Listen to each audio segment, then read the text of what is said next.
We're still on the tower. It's still 8 o'clock. And it's Wednesday, August 12th? It is. That's the day. Mm-hmm. Good job, Christine. Good thing you have a calendar. Yep. Right. Good old smartwatch. That's the best. Still wish we had the Sometimes. clock. It's Yeah. my favorite. That and the Jesus key. So what are we doing up here on the tower today? Today, if you had noticed, there was a red cord on the intro. Mm-hmm. So that has to do with our Bible story today. Yeah. It's like... It's exciting! It is. So that was a red cord, just so you know. Yes.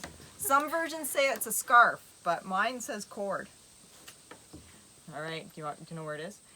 Well, we're going to Joshua, and so... Chapter 2. Chapter 2. Are we reading from the beginning of chapter 2? Is that... Where are we reading from? Good. Because it's... You know, it's so exciting. I think you should read from the beginning. Okay, I'll read from the beginning. I love this Let's story. get ready for story time, shall we? Christine. Okay. Rahab protects the spies is my subtitle. So, then Joshua secretly sent out two... Oh, maybe we should actually say what's happening. Good idea. Because we're jumping into the middle of a story, actually. Yeah, Moses is dead. Yeah, and Joshua has taken over. This is in the beginning of the Old Testament. Not at the very beginning.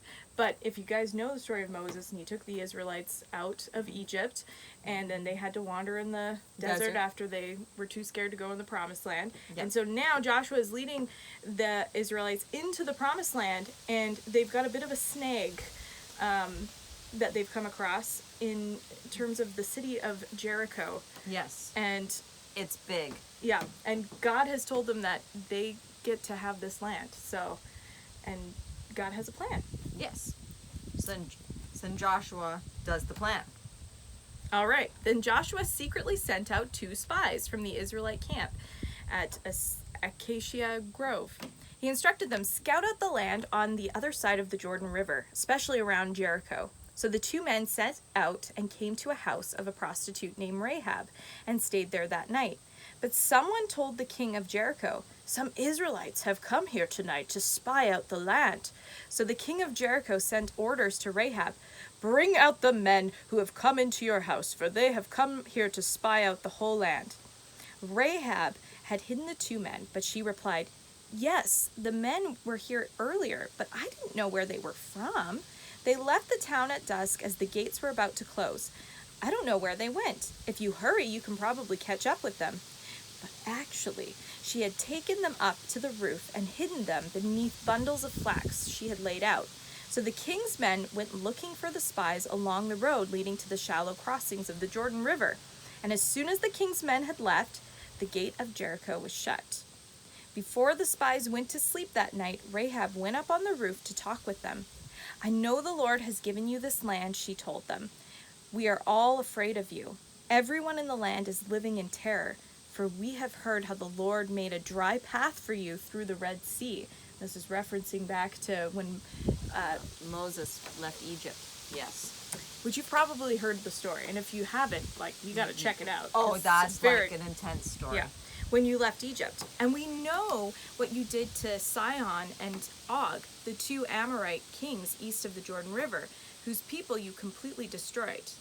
No wonder our hearts have melted in fear. No one has had the courage to fight after hearing such things, for the Lord your God is the supreme God of the heavens above the earth and the earth below. That's amazing. I know that she could even say that. Yeah. Because... She is not an Israelite. No. And she recognizes, first of all, she's telling them that everyone's afraid of them because they know God is with them.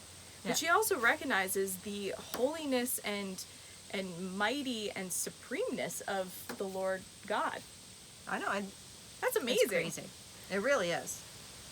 Do you want to continue? Okay. What verse is it? 12. 12. Okay. So, now then, please swear to me by the Lord that as I have dealt kindly with you, you also will deal kindly with my father's house, and give me a sure sign that you will save alive my father and mother, my brothers and sisters, and all belong to them, and deliver our lives from death. And the men said to her, our life for yours, even to death.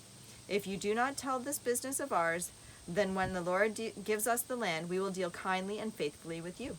Then she let them down by a rope through the window, for her house was built into the city wall, so that she lived in the wall. See, and that's why we're on the tower, because she lowered them down the wall. And she said to them, "Go into the hills, or the pursuers will encounter you, and hide there 3 days until the pursuers have returned. Then afterward you may go your way." The men said to her, "We will be guiltless with respect to this oath of yours that you have made us swear. Behold, when we come into the land, you shall tie the scarlet cord in the window through which you let us down, and you shall gather into your house your father and mother, your brothers, and all your father's household.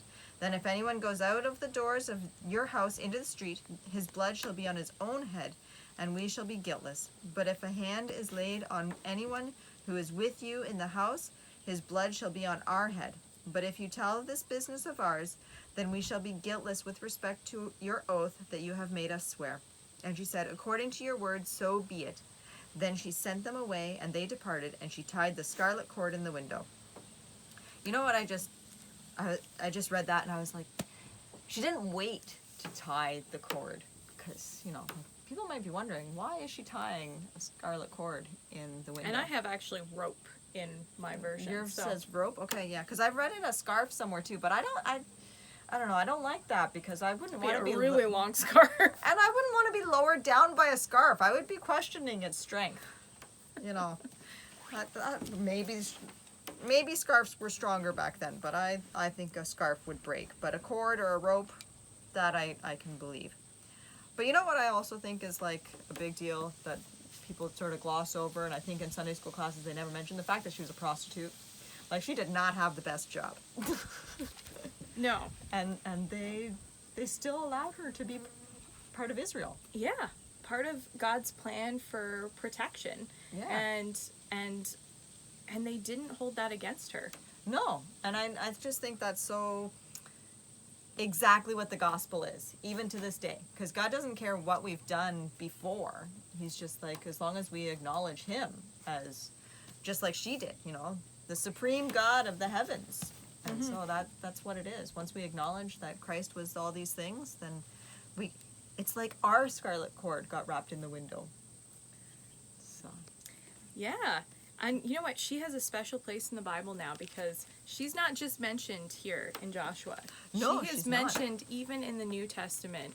Yeah. She is renowned now. Like, she is famous for helping the Israelite spies. And you're going to want to, if you haven't actually read Joshua before, and you don't know the story of how they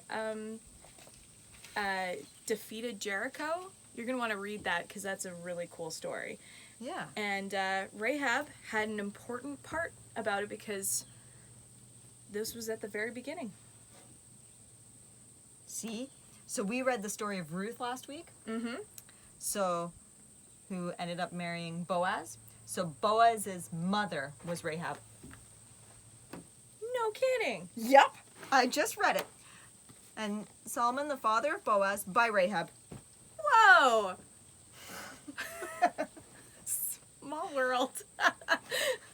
I just like. And that's crazy. then that's in Matthew. That's in Matthew chapter 1. Wow. All right. So it's all coming together. It's like God had a plan. Yeah. He always does. And he has a plan for you too. He does. All right, we gotta go. Enjoy your day. Bye. Bye.